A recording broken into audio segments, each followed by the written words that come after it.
Hello, जय हिंद दोस्तों। आशा करते हैं आप सभी लोग बहुत अच्छे होंगे। मैं आपका अमित सर। इस वीडियो के माध्यम से जो है आपको हम कक्षा 10 सामाजिक विज्ञान में जो आपका एक 6 नंबर में प्रश्न आता है, विस्तृत उत्तरीय प्रश्न, ठीक है, बहुत बार पूछा गया है। असहयोग आंदोलन क्यों प्रारंभ हुआ, उसके मुख्य कारण क्या थे। मतलब इसमें बहुत ज़्यादा इस पर जो है प्रश्न आपके एग्जाम में बनता है। तो आज हम जो है इसी प्रश्न पर बहुत अच्छे से जो हम चर्चा करने वाले हैं, ठीक है। इस प्रश्न को एक एक पॉइंट करके हम देखेंगे कि असहयोग आंदोलन किसने प्रारंभ किया, ठीक है, कब प्रारंभ किया, कब इसको वापस ले लिया गया था और क्यों वापस लिया गया था, ठीक है, और इसका मतलब असहयोग आंदोलन क्यों छेड़ा गया था, इसका कारण क्या था, ठीक है।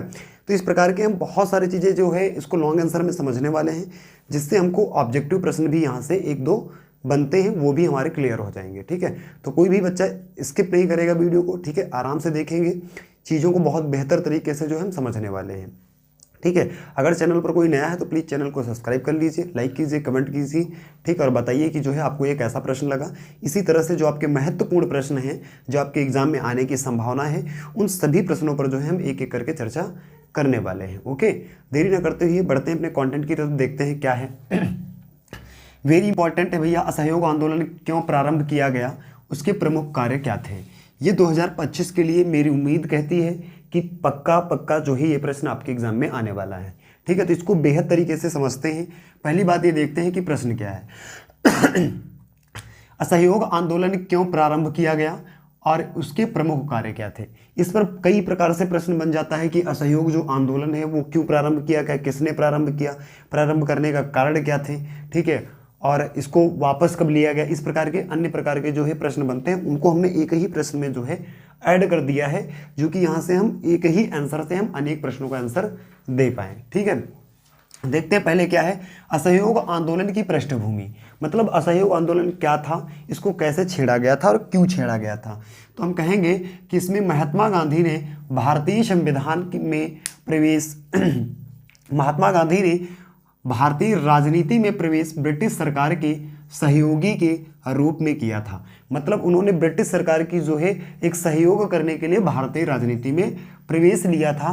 फिर कहते हैं क्योंकि उन्हें ब्रिटिश सरकार की ईमानदारी व न्यायप्रियता में विश्वास था। मतलब उन्होंने इनके साथ में जाकर के इनकी राजनीति में भाग लिया, क्योंकि इनकी जो न्याय था, ये जो न्याय करते थे, उस पर जो है गांधी जी का बहुत ज़्यादा जो है विश्वास था। इसलिए ये जाकर के उसमें जो है राजनीति में जो है इन्होंने भाग ले लिया।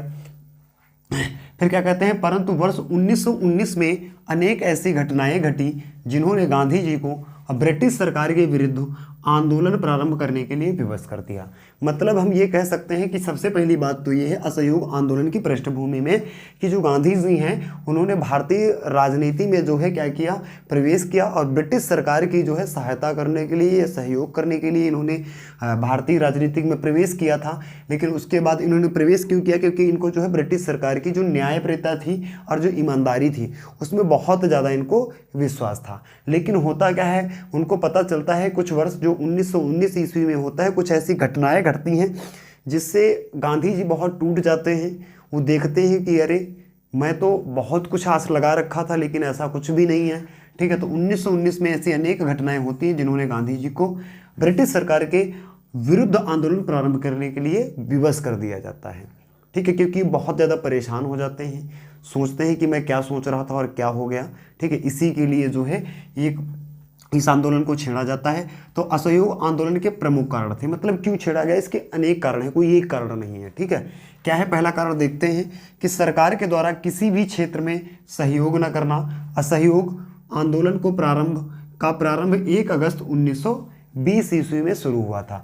मतलब पहला पॉइंट हम ये कह सकते हैं कि जो सरकार थी, सरकार के द्वारा किसी भी क्षेत्र में जो है कोई किसी भी प्रकार का सहयोग नहीं किया जा रहा था, इसीलिए जो है असहयोग आंदोलन का प्रारंभ 1 अगस्त 1920 ईस्वी में शुरू कर दिया गया था, ठीक है। दूसरा पॉइंट देखते हैं, रॉलेट एक्ट तथा जलियांवाला बाग हत्याकांड जैसी घटनाओं ने विदेशी शासकों के क्रूर एवं असभ्य व्यवहार को उजागर कर दिया और पंजाब में अत्याचारों के संबंध में हंटर है यहाँ पे भैया, हंटर कमेटी की सिफारिशों ने सबकी आंखें खोल दी।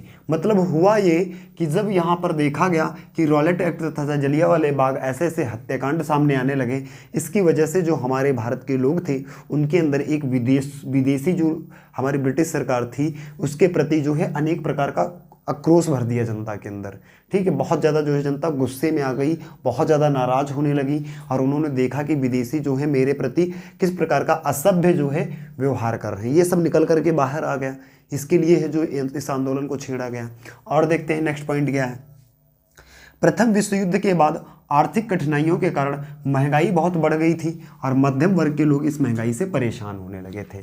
मतलब जैसे ही हमारा प्रथम विश्व युद्ध समाप्त होता है वैसे ही कुछ आर्थिक स्थिति हमारी कमज़ोर हो गई थी, जिसके चलते बहुत ज़्यादा महंगाई होने लगी और इसमें क्या हुआ, जो निम्न वर्ग अर्थात मध्यम वर्ग के जो लोग थे वो इस महंगाई से बहुत ज़्यादा परेशान होने लगे। एक ये भी कारण था। फिर हम देखते हैं कि क्या कहा गया है कि महात्मा गांधी द्वारा चलाए गए असहयोग आंदोलन का अर्थ यह था कि किसी भी रूप में अंग्रेजों को सहयोग ना दें, जैसे कि कोई कर ना देना, उनके द्वारा चलाए जा रहे स्कूलों में शिक्षा ना लेना, उनकी वस्तुएं ना खरीदना।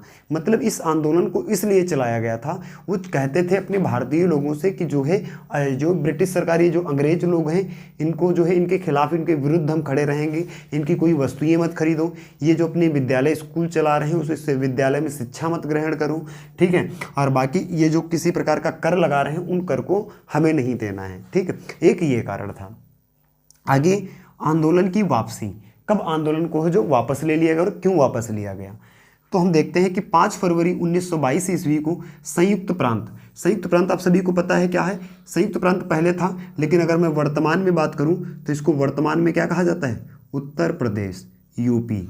ठीक है, वर्तमान में इसको यूपी कहा जाने लगा है। ठीक है, तो 5 फरवरी 1922 ईस्वी को संयुक्त प्रांत के गोरखपुर जिले में क्या होता है, एक चौरी चौरा नामक स्थान पर एक आंदोलनकारियों की जो है आंदोलन कर रहे थे, तभी क्या होता है, जुलूस पर गोलियां चलाई जाती हैं। मतलब ये देखते हैं जो आंदोलन चल रहा था, ठीक है, गोरखपुर में, उसमें जो है अंग्रेज जो लोग होते हैं वो अनेक प्रकार की जो आकर के सामने गोलियां उनके ऊपर चलाना शुरू कर देते हैं।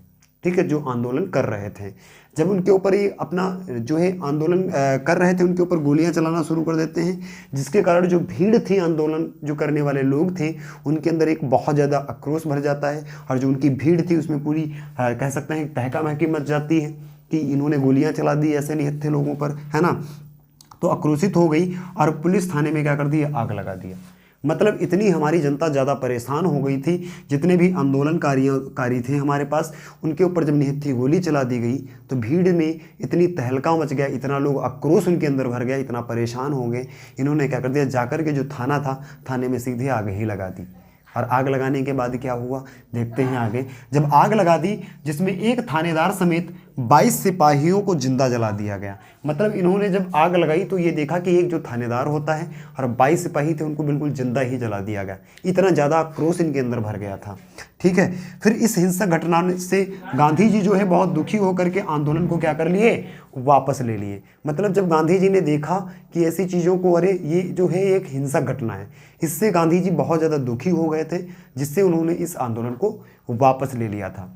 ठीक है, तो आशा करते हैं बहुत अच्छे से समझ में आ गया होगा। ये जो है मेरा पूरा असहयोग आंदोलन है। आप अगर इस प्रकार से लिखते हैं तो जाहिर से आप ये मानिए कि अगर 6 नंबर का आता है तो आपको 6 नंबर, 5 नंबर का आता है तो 5 नंबर, आपको पूरे में पूरे नंबर मिलेंगे, ये मेरा दावा है। ठीक है, तो अगर कोई बच्चा स्क्रीनशॉट लेना चाहता है तो फटाफट स्क्रीनशॉट ले सकता है। और इन प्रश्नों को जो हम लिखा रहे हैं, जो एक एक करके महत्वपूर्ण प्रश्न, इनको आप कहीं एक छोटी सी नोटबुक बना लीजिए, उन पर जो है अपने प्रश्नों को एक तरफ से लिखते जाइए।